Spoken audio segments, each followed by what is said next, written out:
यह कहानी एक ऐसे बल्लेबाज की है जिसके पराक्रम के प्रभाव से प्रभावित होकर विश्व क्रिकेट के प्रकांड विद्वान अब धीरे धीरे उसे भारतीय क्रिकेट का भगवान घोषित कर रहे थे।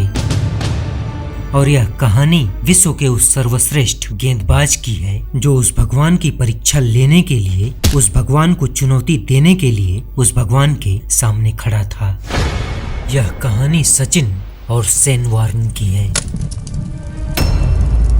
यह कहानी उस दौर की है जहां एक तरफ दुनिया का हर गेंदबाज सचिन के पराक्रम से परेशान था, वहीं दूसरी तरफ शेन वॉर्न उस दौर का एक ऐसा प्रतिभाशाली गेंदबाज जो अपनी सधी हुई लाइन लेंथ के साथ अपनी गेंदों को इतना टर्न देता था जितना कि आज के दौर के गेंदबाज सोच भी नहीं सकते हैं। तारीख 24 अप्रैल 1998, शारजाह का यह मैदान और कोका कोला कप का यह फाइनल मैच। यही वो तारीख थी, यही वो मैदान था और यही वो मंच था जब विश्व क्रिकेट के दो दिग्गज अपने अपने वतन की उम्मीद लेकर एक दूसरे के आमने सामने खड़े थे। और यह कहानी उस 9 साल के बच्चे की भी है जो उस दिन अपने घर की छत पर बैठकर एक ब्लैक एंड व्हाइट टीवी पर यह मैच देख रहा था। और वह 9 साल का बच्चा सचिन की इस पारी से इतना प्रभावित हुआ कि उस दिन उसने अपने देश के लिए क्रिकेट खेलने का निश्चय किया और भविष्य में आगे चलकर अपने देश का सर्वश्रेष्ठ बल्लेबाज बना। नमस्कार दोस्तों, आप देख रहे हैं स्टोरी विद सोनू का स्पेशल एपिसोड भूत कांड।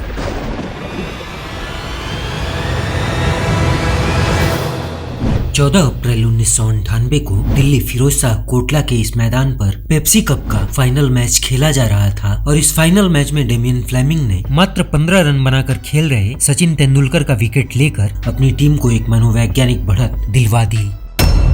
और सचिन जब आउट होकर चुपचाप जा रहे थे तो फ्लेमिंग ने सचिन को घूरते हुए कुछ गलत शब्दों का प्रयोग किया और शेन वॉर्न फ्लेमिंग की इस घटिया हरकत पर मंद मंद मुस्कुरा रहे थे। और सचिन ने फ्लेमिंग के उन अपशब्दों को महसूस भी किया और शेन वॉर्न की उस कुटिल मुस्कान को नोटिस भी किया। लेकिन भारतीय क्रिकेट का यह भगवान ऐसी हरकतों का जवाब ऐसी हरकतों से नहीं बल्कि अपने बल्ले से देना जानता था। खैर, सचिन के जाने के बाद जैसा कि उस दौर में अक्सर होता था, सचिन आउट, टीवी बंद और मैच खत्म। सिर्फ 227 रन बनाते बनाते भारतीय बल्लेबाजी पूरी तरह से बिखर गई और कंगारुओं ने भारत को 4 विकेट से पराजित करके भारतीय क्रिकेट फैंस की आंखों में जल प्रवाह कर दिया। और इस सीरीज के समाप्त होने के सिर्फ 3 दिन बाद यानी 17 अप्रैल 1998 को शारजाह में कोका कोला कप का प्रारंभ हो रहा था। भारत, न्यूजीलैंड और ऑस्ट्रेलिया, इन 3 देशों ने इस सीरीज में भाग लिया और भारतीय क्रिकेट के भगवान सचिन तेंदुलकर ने अपने इकलौते पराक्रम के दम पर टीम इंडिया को फाइनल में लाकर खड़ा कर दिया।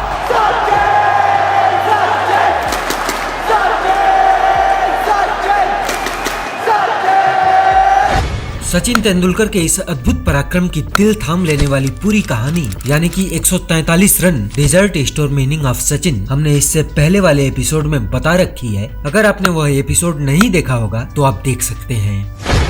खैर, इसी कोका कोला कप का फाइनल मुकाबला भारत और ऑस्ट्रेलिया के बीच 24 अप्रैल 1998 को शारजाह के इसी मैदान पर खेला जाना था। और कोका कोला कप के इस फाइनल मैच से पहले विश्व के सभी प्रकांड पंडित अपनी वाड़ी में भारत के पराजय की भविष्यवाणी कर रहे थे।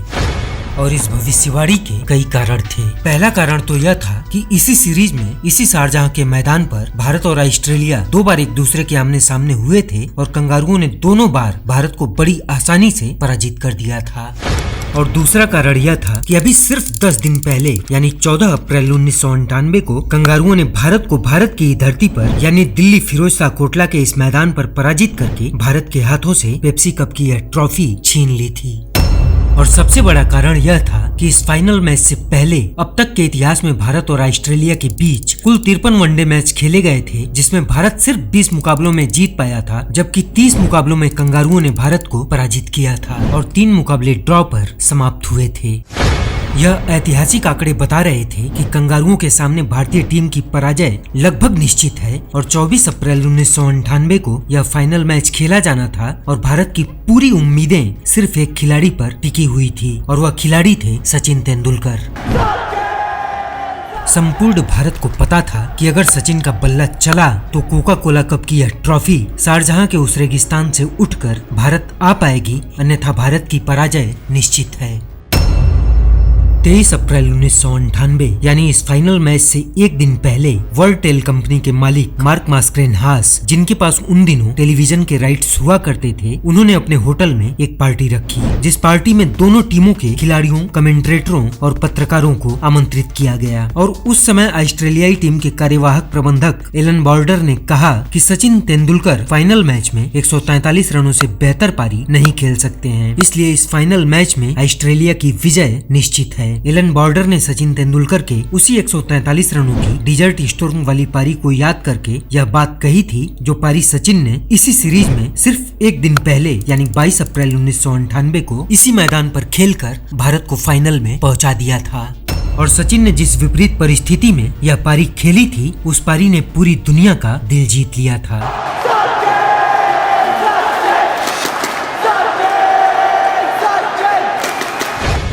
और सचिन की इस पारी से प्रभावित होकर जब इसी पार्टी में सचिन तेंदुलकर और मार्क मास्करेनहास पार्टी के एक कोने में खड़े थे कि तभी वहां कोका कोला कंपनी के मालिक ने आकर कहा कि अगर सचिन कल के फाइनल मैच में एक और शतक बनाते हैं तो मैं सचिन तेंदुलकर को एक मर्सिडीज कार गिफ्ट करूंगा। कुछ ऐसे ही वार्तालाप और वक्तव्यों के साथ रात के लगभग 10 बजे यह पार्टी समाप्त हुई। और पार्टी समाप्त होने के 2 घंटे बाद घड़ी की सुई रात को जब ठीक 12 के अंक पर आकर खड़ी हुई तो सचिन तेंदुलकर के कमरे में टीम इंडिया के सभी खिलाड़ी इकट्ठा हो चुके थे, क्योंकि आज यानी 24 अप्रैल को सचिन तेंदुलकर का जन्मदिन था। और सभी खिलाड़ियों ने सचिन तेंदुलकर के जन्मदिन को सेलिब्रेट करने की कोशिश की, लेकिन सचिन ने सभी खिलाड़ियों को अपना जन्मदिन सेलिब्रेट करने से मना करते हुए कहा कि हम यह जन्मदिन कल का फाइनल मैच जीतने के बाद सेलिब्रेट करेंगे। आप सभी लोग अपने अपने कमरे में वापस जाइए, आराम करिए, क्योंकि कल के फाइनल मैच में हमें कंगारुओं के खिलाफ कुछ अतिरिक्त शारीरिक और मानसिक ऊर्जा की जरूरत पड़ेगी। और जन्मदिन सेलिब्रेट करके हमें अपनी ऊर्जा को यूं ही व्यर्थ नहीं करना चाहिए, क्योंकि भारतीय क्रिकेट का यह भगवान किसी भी हाल और हालात में इस फाइनल मैच में कंगारुओं को पराजित करके कोका कोला कप की यह ट्रॉफी भारत की झोली में डालने के लिए प्रतिबद्ध था। कुछ ऐसे ही हाल और हालात में 24 अप्रैल 1998 को शारजाह के इस मैदान पर यह फाइनल मैच प्रारंभ हुआ और भारतीय कप्तान अजहर ने टॉस जीतकर कंगारुओं को बल्लेबाजी करने का निमंत्रण दिया। और भारतीय गेंदबाजों ने कंगारुओं के टॉप ऑर्डर को सिर्फ कुछ मिनटों के अंदर ध्वस्त कर दिया। मात्र 26 रन के टोटल स्कोर पर मार्क वा, रिकी पॉन्टिंग और टॉम मूडी का विकेट लेकर भारतीय गेंदबाजों ने कंगारुओं को बैकफुट पर ला दिया। लेकिन टॉप ऑर्डर के ध्वस्त होने के बाद कंगारुओं के मिडिल ऑर्डर ने मोर्चा संभाला और एडम गिलक्रिस्ट ने 45, माइकल बेवन ने 45, स्टीव वा ने 70 और डैरेन लेहमन ने भी 70 रनों की शानदार पारी खेलकर भारतीय गेंदबाजी को तहस नहस कर दिया। कंगारुओं ने पूरे 50 ओवर तक बल्लेबाजी की और अपने मिडिल ऑर्डर के अद्भुत पराक्रम की बदौलत अपने 9 विकेट खोकर 272 रनों का एक विशाल स्कोर खड़ा कर दिया।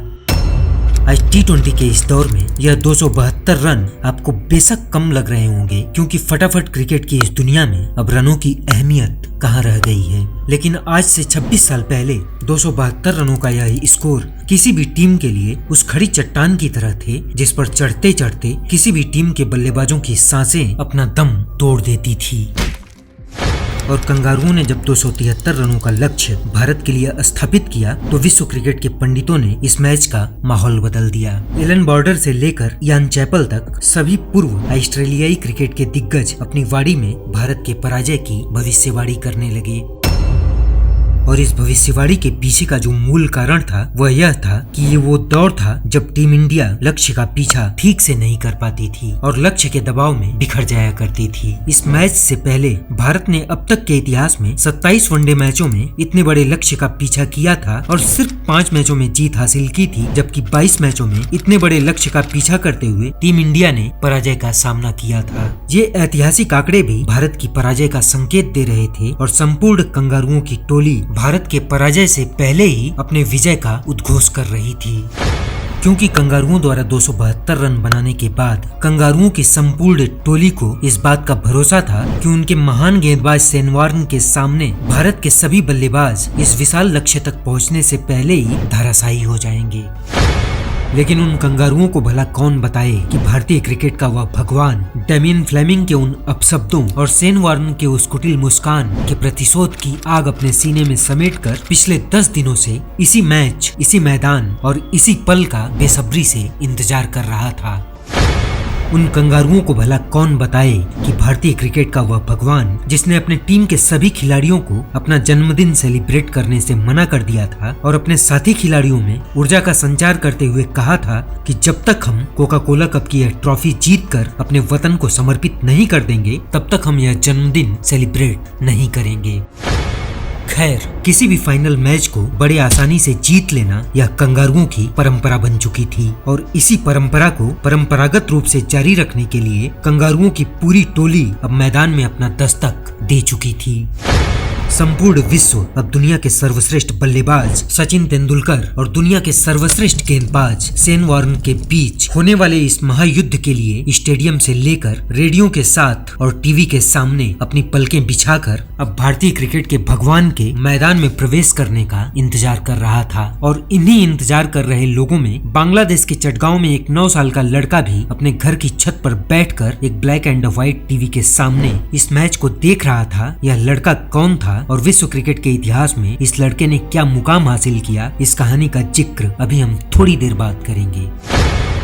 खैर, 273 रनों के इस लक्ष्य का पीछा करने के लिए सचिन तेंदुलकर और सौरव गांगुली की जोड़ी अब मैदान में दस्तक दे चुकी थी। इस मैच को जीतने के लिए कंगारुओं की एक सामान्य सी रणनीति थी कि सचिन का विकेट लो और भारत को पराजित करो, क्योंकि संपूर्ण विश्व के साथ साथ कंगारुओं को भी यह बात भली भांति ज्ञात थी कि उन्होंने 272 रनों का जो पहाड़ खड़ा किया है उस पहाड़ को तोड़ने के लिए भारत के पास सिर्फ एक ही दशरथ मांझी है और वह है सचिन तेंदुलकर। और अगर उसी दशरथ मांझी यानी सचिन तेंदुलकर का विकेट जल्दी से ले लिया जाए तो भारत या फाइनल मुकाबला आसानी से पराजित हो जाएगा। कंगारुओं के बनाए गए कुछ ऐसे ही चक्रव्यूह के बीच सचिन और सौरव की जोड़ी ने बल्लेबाजी करना प्रारंभ किया। कंगारुओं की तरफ से पहले ओवर के लिए गेंद डेमियन फ्लेमिंग के हाथों में थी और सौरव गांगुली ने डेमियन फ्लेमिंग के पहली 2 गेंदों पर लगातार 2 चौका लगाकर भारत को एक शानदार शुरुआत दे दी। लेकिन इसके बाद कंगारुओं ने सौरव गांगुली को 1-1 रनों के लिए तरसा दिया। लेकिन दूसरे छोर पर खड़े सचिन तेंदुलकर ने डेमियन फ्लेमिंग के चौथे ओवर से प्रहार करना प्रारंभ किया और सचिन ने फ्लेमिंग के इस ओवर की 5वीं गेंद पर एक ऐसा पंच ड्राइव किया कि गेंद जिस दिशा से आई थी उसी दिशा में बिजली की गति से निकल गई और सौरव गांगुली ने किसी तरह से अपने आप को इस गेंद से घायल होने से बचा लिया। सचिन के बल्ले से निकला यह शॉट कम और डेमियन फ्लेमिंग के मुंह पर तमाचा ज्यादा था।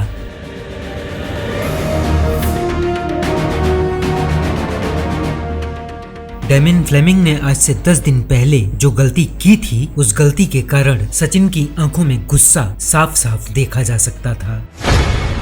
लेकिन दूसरे छोर पर खेल रहे सौरव गांगुली कंगारुओं की इन स्विंग गेंदों से काफी परेशान दिखाई दे रहे थे और इसी दबाव के कारण फ्लेमिंग की एक गेंद को पुल शॉट मारने के चक्कर में गांगुली ने अपना विकेट गंवा दिया।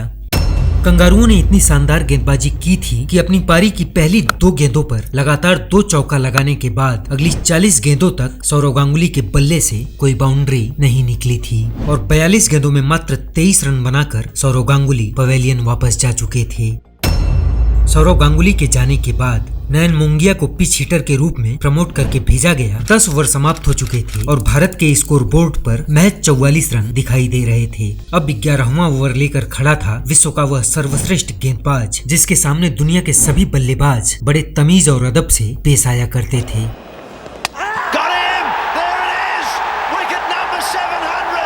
क्योंकि सिर्फ सेकंड का समय लगता था कि बल्लेबाज की पलक झपकी नहीं कि शेन वॉर्न की गेंद पैरों के पीछे से आकर गिल्लियां उड़ा ले जाती थी और सचिन ने शेन वॉर्न को सम्मान देते हुए शेन वॉर्न के इस ओवर से सिंगल्स के सहारे सिर्फ 4 रन इकट्ठा किए। हालांकि आज से ठीक 10 दिन पहले फिरोज शाह कोटला के मैदान में शेन वॉर्न की उस कुटिल मुस्कान और डेमियन फ्लेमिंग के उन अपशब्दों का जख्म सचिन के जेहन में जिंदा था, लेकिन अपमान और प्रतिशोध की आग में जल रहे सचिन ने अपना धैर्य नहीं खोया। क्योंकि पहले बल्लेबाजी करते हुए जब कंगारुओं का टॉप ऑर्डर ध्वस्त हुआ था तब कंगारुओं के मिडिल ऑर्डर ने आकर उनकी पारी को संभाल लिया था। लेकिन ये वो दौर था जब भारत के पास ना कोई टॉप ऑर्डर था ना मिडिल ऑर्डर था। भारत के पास सिर्फ सचिन तेंदुलकर नाम का वह ब्रह्मास्त्र था जिसके फेल होते ही पूरा बैटिंग लाइनअप ताश के पत्तों की तरह बिखर जाया करता था। यही कारण था कि सचिन ने मुंगिया के साथ मिलकर सिंगल्स और डबल्स के साथ स्कोर बोर्ड को आगे बढ़ाना उचित समझा। 20 ओवर समाप्त हो चुके थे और भारत के स्कोर बोर्ड पर 105 रन दिखाई देने लगे थे। 21वां ओवर लेकर शेन वॉर्न एक बार फिर सचिन के सामने खड़े थे और भारतीय क्रिकेट के इस भगवान ने विश्व के इस सर्वश्रेष्ठ गेंदबाज पर अब प्रहार करना प्रारंभ किया और शेन वॉर्न की पहली ही गेंद को लॉन्ग ऑन पर 6 रनों के लिए लॉन्च कर दिया। Tendulkar greets him by dancing down the track and hammering it over long on.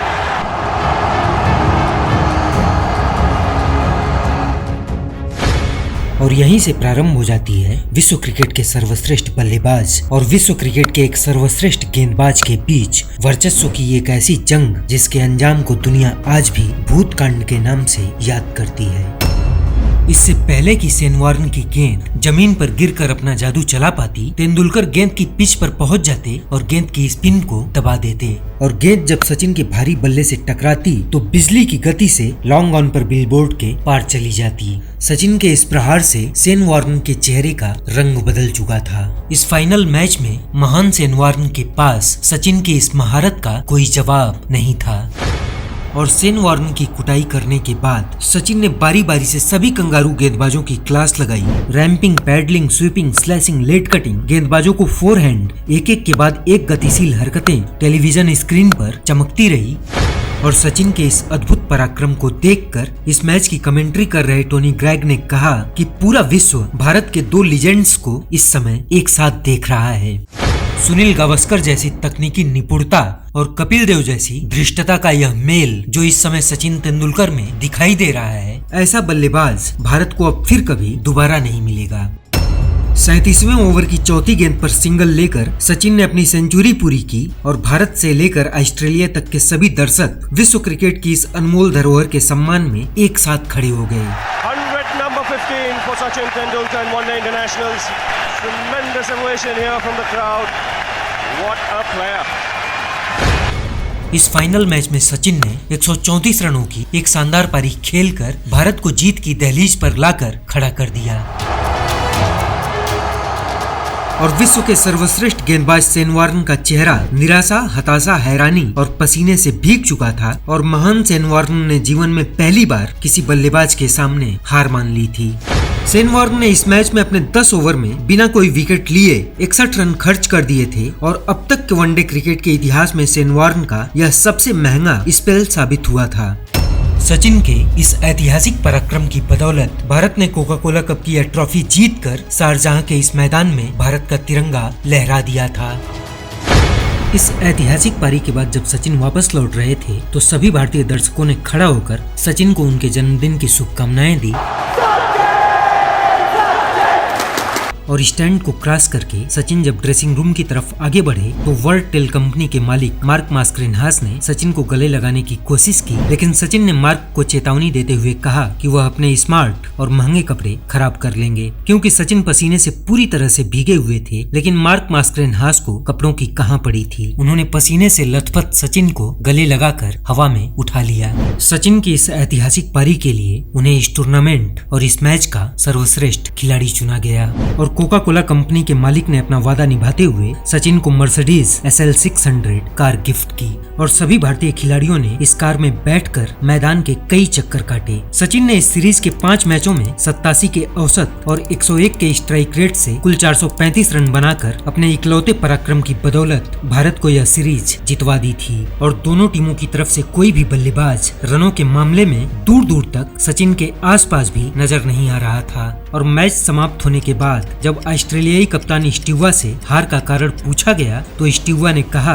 कि वह टीम इंडिया से नहीं बल्कि सचिन तेंदुलकर से हार गए और दुनिया के सर्वश्रेष्ठ बल्लेबाज के साथ खेलकर हारने में मुझे कोई अफसोस या शर्मिंदगी नहीं है।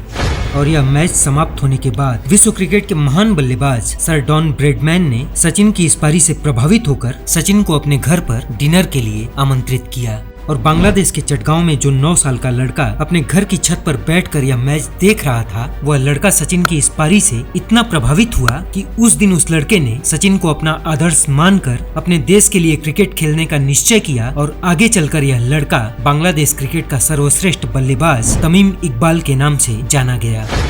और यही वह मैच था, यही वह सचिन की ऐतिहासिक पारी थी जिसे याद करते हुए शेन वॉर्न ने कहा था कि सचिन उनके सपने में आते हैं। इस मैच के बाद भारतीय क्रिकेट के भगवान ने स्वयं अपने बल्ले के साथ अपना दिव्य दर्शन देकर विश्व क्रिकेट के इस सर्वश्रेष्ठ गेंदबाज को अपना भक्त बना लिया था।